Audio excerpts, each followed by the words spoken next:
All right, so Greg, your segment today, what do you have for us?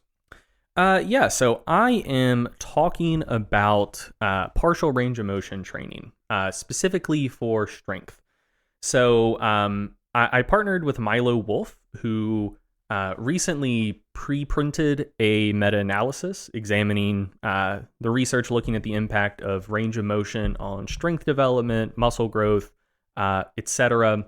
And we have a very in-depth article that is going to drop on November 1st. I believe this episode is going to be published in full on the 31st. So if you are listening to the full episode and not one of the clips that gets posted on YouTube beforehand, that article will be up tomorrow. But I think most of the current interest around this topic is related to the impact of longer versus shorter ranges of motion and training at longer versus shorter muscle lengths on hypertrophy. But there is some pretty interesting research looking at the effect of partial range of motion training per se, but more importantly, combining partial and full range of motion training for improving full range of motion strength gains. So that is what this segment is going to be talking about. So Eric, have you ever experimented much with partial range of motion training, things like rack pulls, board press, etc.? Yeah, for sure. What's your current vibe around those training practices, and what's your experience? Well, back in the day, a great way to make my bench press seem higher was to simply not go as low. Nice. So that was my first venture into limited range of motion training. No, my perspective has been poisoned because I've read all of the mass articles as a reviewer of mass. Mm-hmm. So I'm kind of up to speed with what the research shows, but I know, like, for me, when I was, back in the day before looking into all the literature, I would use partial range of motion stuff for a variety of different reasons. I mean, sometimes it's very intuitive, right? So like I used to do various bench press variations, and you could tell when you'd get that stretch at the bottom of the rep, you could really feel your pecs stretching out. I mean, I would crank half repetitions in that lengthened position like crazy, and just, you feel the burn and the pump and all that stuff. So even before looking at the research, it was very clear to me, there is something different here to some extent about altering range of motion. So I think partials on bench on both sides of the spectrum are really the biggest thing that I would do. Nice, cool. Yeah, I'm in a similar boat. Used to do a lot of pin press. Used to do a lot of board press. Also, really, really enjoy block pulls. Used to do a ton of rack pulls until I basically just got strong enough that it would bend bars. Like, rack pulls are very, very rough on bars. That's not an I'm very strong statement. That is if you do rack pulls with a fair bit of weight, that's very rough on bars statement. But yeah, like I like partials. I think they're fun. But I think that they have fallen out of favor in a lot of circles these days. I think that people became, generally acquainted with the principle of specificity, the idea that, hey, if I want to get strong through a full range of motion, I should train through a full range of motion, and especially like overload type partials. So things like board press or pin press or block pulls or half squats. They've been, I think, in the general consciousness of the lifting community, kind of consigned to the bin of ego lifting. Where maybe if you're doing equipped lifting, where lockout strength might be a really big concern, maybe they have a role. But especially if you're trying to do raw lifting, I just don't see as much partial range of motion training as I used to. Like it really seems to have fallen out of favor. But partial range of motion training through short muscle lengths, so like overload partials, do have a long and illustrious history in the strength community. So two of the great pioneers, at least of like the American strength training tradition, built some pretty legendary lifts on the backs of a lot of partials. So one was Bob Peoples, who I believe is the first person to ever deadlift over 700 pounds. His best deadlift was 728 at 181, which he pulled in 1946, I believe, which if he did it today would still be the 12th best deadlift all time in the 181 class for like drug tested federations. And which, I mean, like, I don't think steroids had reached the backwoods of Tennessee, which is where Bob Peoples was from in 1946. But even if you're like, like he somehow had the gear hookup a year after World War II, like that pull would still be top 50 at 181, even counting untested fed. So like just leaps and bounds ahead of the competition back in the 40s. He did a lot of, you know, what we would know today as rack pulls to build his deadlift. A lot of deadlifts from just below knee height, just above knee height, in order to build his lockout strength. And then another very famous example is Paul Anderson, who built his legendary, and I use that term with all of the assumed connotations, legendary both in terms of it was doubtlessly a very impressive squat, but legendary also in the term of it may have been a legend and his squat wasn't as good as people have claimed. But yeah, like an incredible squatter who it is claimed that he potentially squatted 1,200 pounds, which I don't know how much I buy that, but also when you see pictures of the guy, he looks like the type of guy who might have been able to squat 1,200 pounds. Hard to say, but he was famous for, like, one of his squat training methods is he would dig a hole and basically just have like a squat bar on the ground and get down into the hole and just do partial reps. And then once he could do, I think, like 8 to 10 reps at a certain height, he would just put some dirt in the hole. So now the hole is not quite as deep and the range of motion is a little bit longer, and, you know, do partial squats that way as well. So if you've ever heard of people referring to bottom up pin squats as Anderson squats, that's why. But just very cool, very innovative. You know, you don't have a squat rack, you can just dig a hole. Very cool stuff. Also, just as an aside, Paul Anderson did all sorts of just like very fun sounding training back in the day. One story, and this is a little bit far afield, but it's a nice story that I think people should know. So he was most famous, I think, for just really, really incredible squat strength and really, really incredible overhead press strength.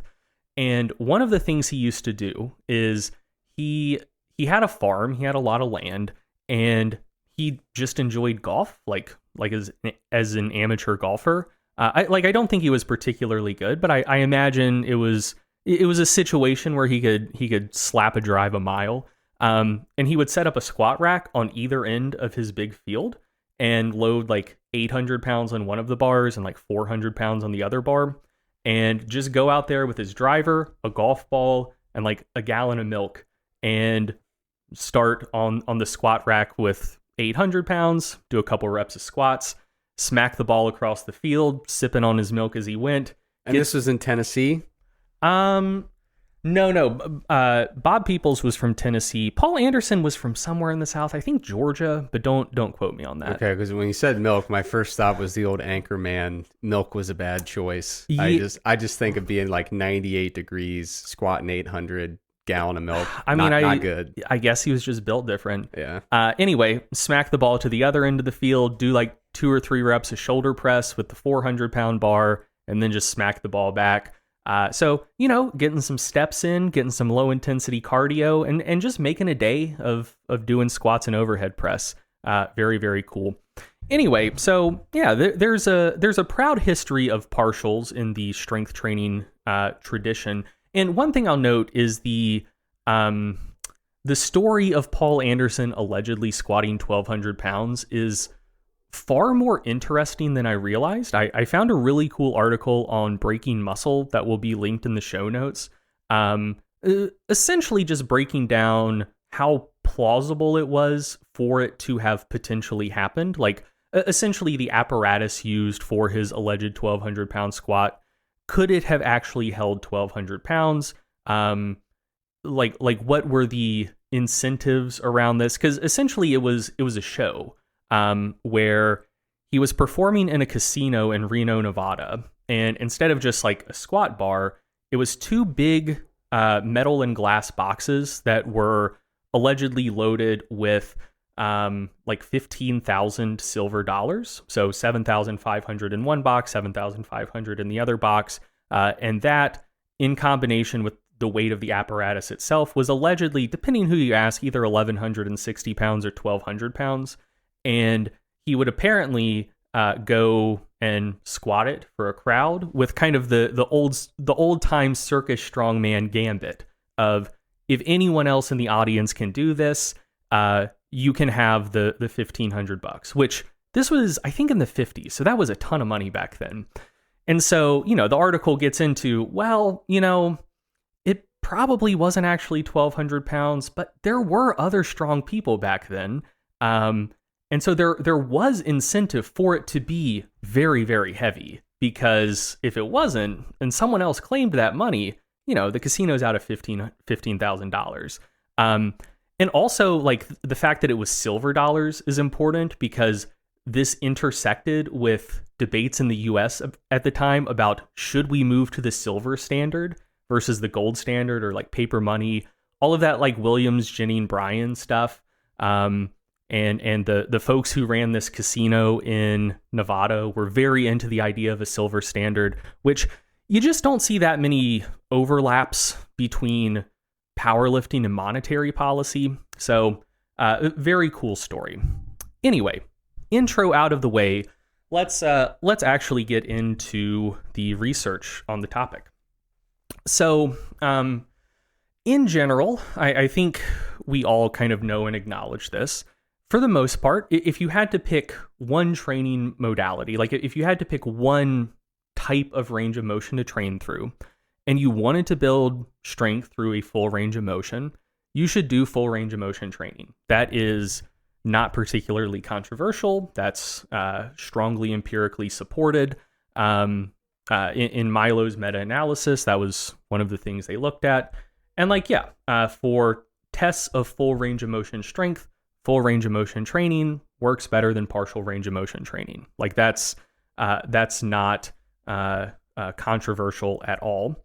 However, most people who would be doing some partial range of motion training are also still going to be doing full range of motion training as well. Like if you're a power lifter and you want to do some block pulls, you'll probably still be doing deadlifts from the floor. If you want to do some board press, you'll probably still be doing plenty of bench press to your chest. So I think the more interesting and relevant question is, what does the research have to say about combining different ranges of motion instead of just doing full range of motion training versus just doing partial range of motion training? Because, in science, we like to be able to create clear dichotomies, isolate variables, and just say, okay, full range versus partial range, what are the differences? But at least for ecological validity, to better reflect how people train in the real world, I think the research looking at a combination of different ranges of motion is just a lot more informative about what you could expect using the methods that people would actually use in real training. So let's dive in. There are 4 relevant studies that I'm going to discuss here briefly. The first one was by Bazyler and colleagues from 2014. All of the studies I mentioned will be in the show notes. And so in this study, one group, so there were 2 groups of subjects. One group just trained squats through a full range of motion, doing 6 sets twice per week. And the other group also trained squats twice per week, doing 3 sets through a full range of motion and 3 sets of partial squats, so through about 80 degrees of knee flexion or roughly half squats. So the total number of sets were equated, but one group just did all full squats. The other group did 50-50 full squats and half squats. It was a 7-week training intervention. And long story short, there weren't statistically significant differences between groups, but the nominal differences did lean in favor of the group doing a combination of full and partial range of motion training. So their 1 rep max full squat increased by about 8.2% on average versus 5.1% in the group only doing full squats. And also the group doing a combination of full and partial squats experienced nominally larger gains in partial squat 1 rep max as well, though that is not particularly surprising. Moving on, the second study was by Gillingham and Debeliso. And I'll note, the Gillingham in this study is Brad Gillingham, which, if you're into powerlifting at all, I assume you know who Brad Gillingham is, and if you don't, shame on you. He is an absolute legend. He won 6 world championships in powerlifting, and I believe he has still, to this day, pulled more than 800 pounds in competition, more discrete times than any other human. Just a legendary deadlifter. And his best deadlift was 400 kilos in the super heavyweight class. So it's very cool to see him getting into the lab, getting his hands dirty. And I'll note, if you're listening to this and you ever encounter the perspective of someone online being like, exercise science researchers, they don't know anything about real strength training. I mean, here's an anecdote that at least one of them does. Brad Gillingham, absolute legend in powerlifting. So in this group, in this study, it was a 6-week training study in a group of collegiate wrestlers undergoing their preseason training program. And one group just did full range of motion deadlifts. The other group subbed out one of those sets of full range of motion deadlifts for 3 singles through a partial range of motion from just above the kneecap. So the total number of sets weren't equated between groups, but the group doing only full range of motion training, it was like it was sets that looked like pretty challenging sets of 5. And the singles for the block pulls that they did, or rack pulls, weren't with like super max loads, not like 150% of 1 RM. As someone who's done a lot of deadlift training, the total stress that the 2 groups underwent, I think, was more or less equivalent. Just that is my personal belief.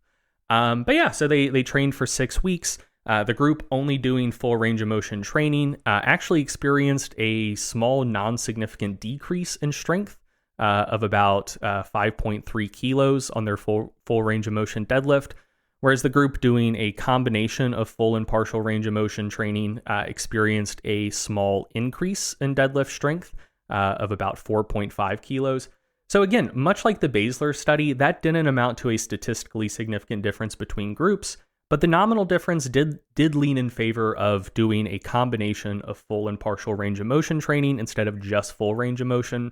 And then once again, very unsurprisingly, the group doing some partial range of motion training also experienced significantly larger gains in rack pull strength. So they tested one rep max for rack pulls as well. Moving on, third study was by Pedrosa and colleagues. This one, I believe, was published in 2021. And it's not exactly the same as the prior study. So the prior 2 studies compared full range of motion training versus a combination of full and partial range of motion training. This one compared full range of motion training to a combination of 2 different partial ranges of motion. So one group did knee extensions through a full range of motion. The other group did half of their sets through a partial range of motion through the bottom half of the lift, and half of their sets through a partial range of motion through the top half of the lift. So a combination of 2 different partial ranges of motion. Overall, this one was very similar. They trained for 12 weeks. There were overall 5 groups in this study. So if you're watching on YouTube, when we throw up the figure from the study, you will see 5 bars. But the 2 that are relevant for this discussion here will have a red box around them.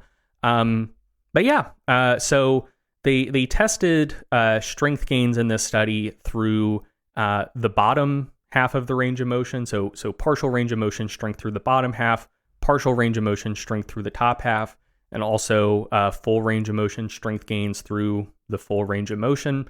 And in all cases, the combination of those 2 partial ranges of motion produced larger strength gains than just training through a full range of motion. Again, even when equating total sets. And the difference was statistically significant for strength gains through the bottom half of the range of motion, but for full range of motion strength gains, as we saw in the Bazyler study and the Gillingham study, nominal differences in favor of the partials, but it wasn't a statistically significant difference. And then finally, the last of these 4 studies, 2020 paper by Whaley and colleagues. And this one was slightly different again. Instead of, so the other 3 studies, essentially you'd have one group doing full range of motion training and the other groups basically doing half of their training through a full range of motion or through the bottom half of the range of motion and half of their training through a partial range of motion at short muscle lengths. And you know, like 50-50 per session, per week, whatever. In the Whaley study, they used progressive range of motion training, much like Paul Anderson filling in that hole for his progressive range of motion squats. This was a 7-week training study. There was one group squatting through a full range of motion every session and another group doing progressive range of motion training. So they were doing pin squats, basically starting from like a quarter squat height with the pins getting lower and lower and lower each workout, such that by week 7, it was basically doing pin squats through effectively a full range of motion. And once again, just like the other 3 studies, they tested full range of motion squat 1 rep max, and there wasn't a statistically significant difference between groups, but the nominal differences once again leaned in favor of the group doing a combination of full and partial range of motion training.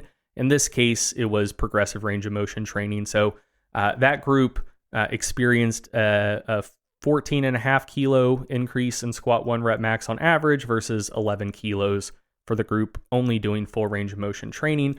And also in this study, they looked at gains in vertical jump height, which were also nominally larger in the group doing progressive range of motion training. So when you look at these 4 studies in aggregate, you know, it's a bit of a Rorschach test, I would say. If you wanted to interpret them very, very conservatively, you could say, hey, scientists have had 4 bites at the apple this time and have thus far failed to demonstrate statistically significant differences between these 2 training styles. Or you could interpret it a little more liberally and say, well, look, you know, the concept of statistical significance is kind of arbitrary in the first place. You know, is P of 0.07 really that different from P of 0.03? And ultimately, we have 4 relatively similar studies finding very similar results. So, you know, maybe there's something to it. And ultimately, I'm still skeptical but bullish, I would say. Like, I would want to see another couple of studies. I think if we got 2 more studies that also showed kind of nominal differences in favor of the combination, even if they weren't statistically significant, or just 1 more study where there was like a pretty big statistically significant, very notable difference between the 2 approaches, I'd be like, yeah, like at this point we can probably cash this in, put a pretty substantial number of eggs in that basket. But yeah, it's to me right now kind of right on that knife's edge of how seriously we should take this. But the balance of evidence to this point does broadly suggest that a combination of full and partial range of motion training probably on average produces slightly larger strength gains than exclusively training through a full range of motion. Then the next obvious question is, well, why would that be? And to be honest, I'm not sure. It could simply be a matter of variety. So there was a 2014 paper by Fonseca and colleagues to kind of use as an object lesson here, where there were 2 groups in that study that only did squats, and 2 groups in that study that did squats and also a variety of other lower body exercises. But, you know, like for example, the 2 groups just doing squats, I think wound up doing like 8 sets of squats per workout, and the groups doing a variety of exercises would do 2 sets of squats, 2 sets, I think, of deadlifts, 2 sets of lunges or something like that, maybe 2 sets of essentially like sissy squat, something like that. I forget all of the details, but that was the basic setup. And the groups doing a variety of different exercises in that study gained more squat strength than the groups just doing squats. Which suggests that, you know, like you certainly need specificity to gain strength, but there might just be some inherent benefit to having some variety and not being hyper specific all the time. So, in this case, that could be all we're seeing. Maybe partial range of motion training isn't like super beneficial per se, but just like subbing out a third or a half of your full range of motion training. Like if you're doing 20 sets of full range of motion squats, maybe like competition style, maybe subbing out 10 of those sets for half squats or pin squats or pause squats or box squats or band squats or just like basically anything else. Like we could just be seeing an effect that is attributable to variety rather than partial range of motion training per se. I think this is somewhat dubious, but I think I would get called out for it if I didn't at least mention it. One kind of like historical reason that people have cited in the past for why like overload style partials, short muscle length partials that you can just load heavier than full range of motion training. One reason people have proposed that those might be beneficial is that they could have like outsized effects on connective tissue strength or bone strength, which, downstream of that might result in larger strength gains. To my knowledge, there's not much, if any, direct evidence for this. And the research we do have looking at like changes in tendon strength with training tends to suggest that load actually isn't all that important. Like resistance training is good, but as long as it's like a reasonably challenging load, it seems to have like pretty comparable effects on gains in tendon strength. So I'm pretty skeptical about that, but that is a potential mechanism that hasn't been directly investigated, so can't fully rule it out. And then another possibility is that it could be mostly psychological, where especially for 1 rep max testing, and especially for people who aren't that experienced with 1 rep max testing, there's kind of the oh shit factor. Like if you're attempting a new 1 rep max bench, attempting a new 1 rep max squat, as soon as you unrack that weight and feel it in your hands or on your shoulders, maybe you're capable of it, but Jesus Christ, it's just fucking scary, if you've never touched anything that heavy before. So, it could be that overload partials just help on that front, just get you used to feeling more weight so that maybe they don't actually make you that much stronger, but they kind of help you psychologically be able to lift the weights you are actually capable of lifting without just kind of shutting down and locking up when you feel those really heavy 1 rep max attempts.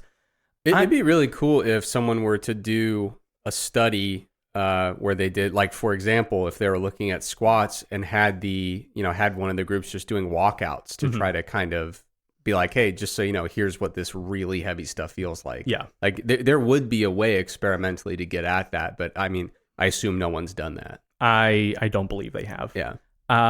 But I will note, I don't think that this potential explanation explains all of these findings, because the Pedrosa study was looking at knee extensions, and I don't think anyone gets like that oh shit feeling you get for a 1 rep max squat when you feel a really heavy load against your ankle for knee extensions. Like I don't think that's a thing. You're not lifting the way I'm lifting. Fair enough.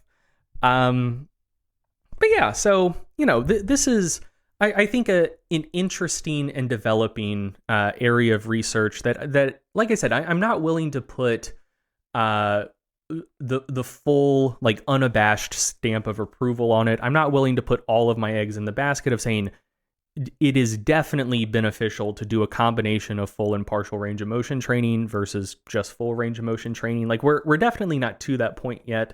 But I do find this interesting and pretty promising. One other thing to note about these studies is I'm mostly focused on the gains in full range of motion 1 rep max strength, like those outcomes, because, I mean, quite simply, I know that that's what most of the people in our audience care about. But these studies did report a variety of other benefits that also leaned in favor of doing a combination of full and partial range of motion training. So, like I mentioned with the Pedrosa study, they tested strength not just through a full range of motion, but through the bottom of the range of motion and the top of the range of motion.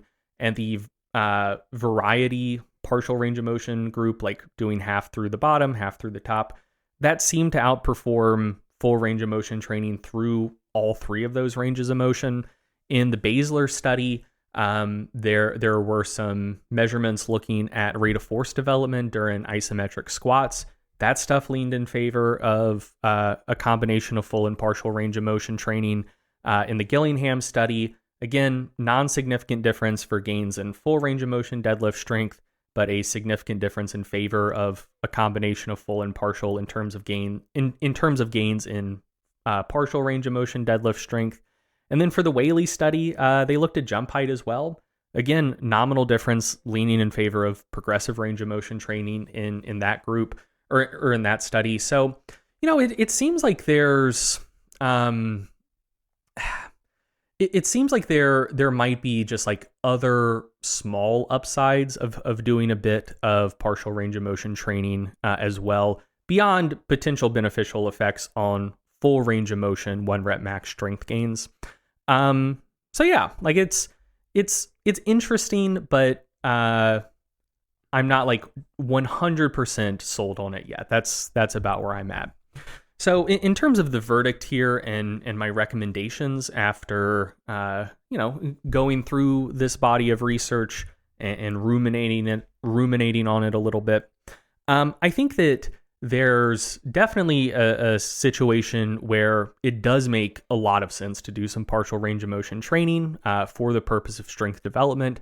And that is, if your weakness is through the top part of a range of motion for a particular lift, like if you miss deadlifts at lockout, if you miss bench press at lockout, probably not going to miss squats at lockout. Like it's mostly bench press and deadlift. But in that case, board press, pin press, block pulls, rack pulls might make a ton of sense to add in, independent of just like the generalized effects of combining ranges of motion.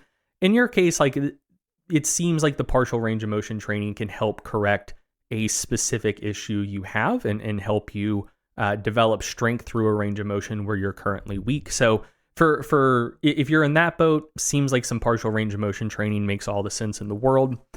If you're not in that boat, I'm not ready to confidently say that subbing out some of your full range of motion training for partials will definitely improve strength gains.